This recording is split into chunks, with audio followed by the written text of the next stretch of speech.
11 नवंबर 2020 को Indian government ने एक नोटिफिकेशन जारी की, जिसके बाद सभी OTT प्लेटफॉर्म I&B मिनिस्ट्री यानी ministry of information and broadcasting के अंडर रेगुलेट की जाएंगी, जो कि हेड की जाती है बाय मिनिस्टर प्रकाश जावड़ेकर। यानी इसका मतलब ये है कि सभी OTT प्लेटफॉर्म को अब से रेगुलेट करेगी इंफॉर्मेशन एंड ब्रॉडकास्टिंग मिनिस्ट्री।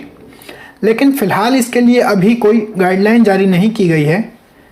तो ये OTT प्लेटफॉर्म क्या होते हैं और गवर्नमेंट की इस नोटिफिकेशन से इस पर क्या असर होगा, जानेंगे आज की इस वीडियो में।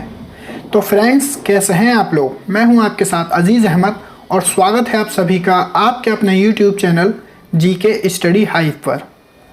पहले तो आप ये जान लीजिए कि OTT प्लेटफॉर्म होते क्या हैं। तो OTT ओवर द टॉप ऐसे प्लेटफॉर्म हैं जिनको रेगुलेट करने के लिए अभी तक गवर्नमेंट की तरफ से कोई डिपार्टमेंट या मिनिस्ट्री नहीं थी, जैसे नेटफ्लिक्स, अमेज़ॉन प्राइम, हॉटस्टार और बालाजी, वूट और डिज्नी वगैरह वगैरह।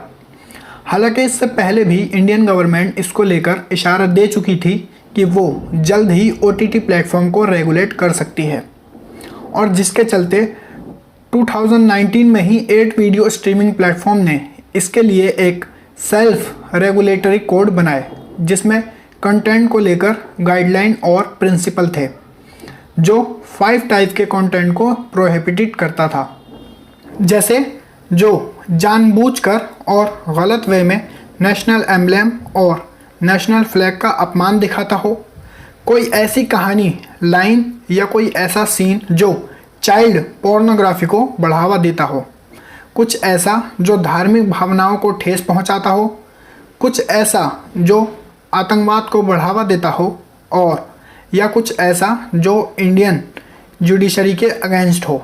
लेकिन गवर्नमेंट ने इस कोड की सपोर्ट नहीं की, और जैसे प्रिंट मीडिया, न्यूज़पेपर और मैगज़ीन वगैरह, इन सब को रेगुलेट करती है आपकी press council of India PCI। TV news channels को रेगुलेट करती है आपकी news broadcasters association NBA। Advertisement content को रेगुलेट करती है आपकी advertising standard council of India ASCI। और मूवीज़ को रेगुलेट करती है आपकी central board of film certification CBFC, जिसे आप सेंसर बोर्ड के नाम से भी जानते होंगे। उसी तरह अब OTT प्लेटफॉर्म को रेगुलेट किया जाएगा by ministry of information and broadcast.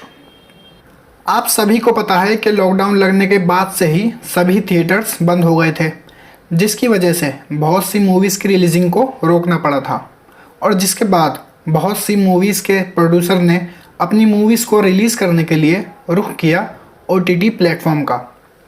हालांकि OTT प्लेटफॉर्म पर पहले ही छोटे बजट की मूवीज़ और वेब सीरीज़ की भरमार है, और जिसकी अच्छी खासी मार्केट भी है। लेकिन लॉकडाउन के दौरान OTT प्लेटफॉर्म के व्यूअर्स में अच्छा खासा उछाल देखने को मिला, और जिसके बाद प्रोड्यूसर्स ने OTT प्लेटफॉर्म पर मूवीज़ को रिलीज़ करना शुरू किया, जिससे OTT प्लेटफॉर्म की मार्केट और भी ज़्यादा बढ़ने लगी।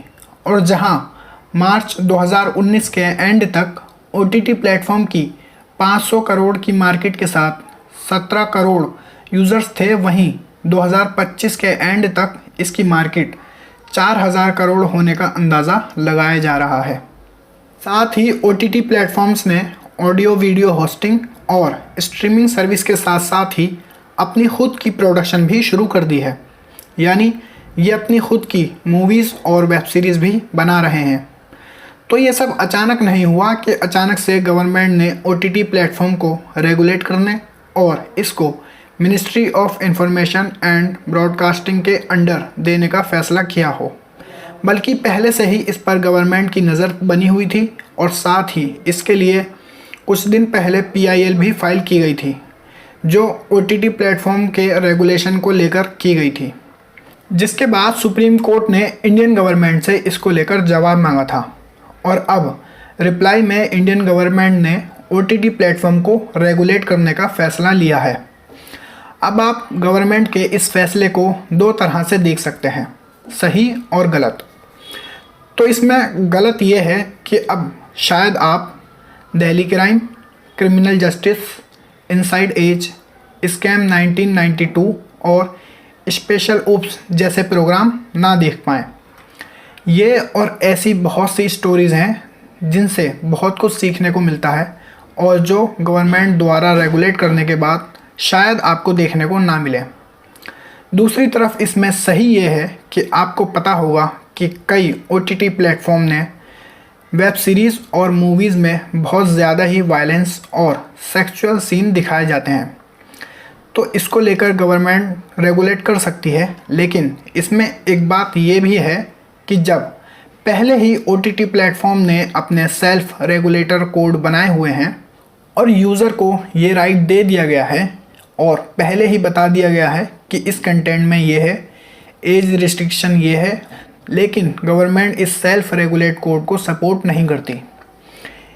इस नोटिफिकेशन के बाद कुछ लोगों ने इसको लेकर स्टेटमेंट भी दी है, लेकिन क्योंकि फ़िलहाल अभी तक गवर्नमेंट द्वारा रेगुलेट करने को लेकर कोई गाइडलाइन जारी नहीं की गई है, तो इसका असर क्या होगा फ़िलहाल इसके बारे में कुछ भी कहना मुश्किल है। तो ये वीडियो आपको कैसी लगी आप नीचे कमेंट बॉक्स में लिख कर मुझे बता सकते हैं। साथ ही अगर वीडियो पसंद आई हो तो वीडियो को लाइक कीजिए, शेयर कीजिए, चैनल को सब्सक्राइब कीजिए और बेल आइकन दबाना ना भूलें ताकि आगे आने वाली वीडियो की नोटिफिकेशन आपको मिल सके। तो चलिए मिलते हैं नेक्स्ट वीडियो में।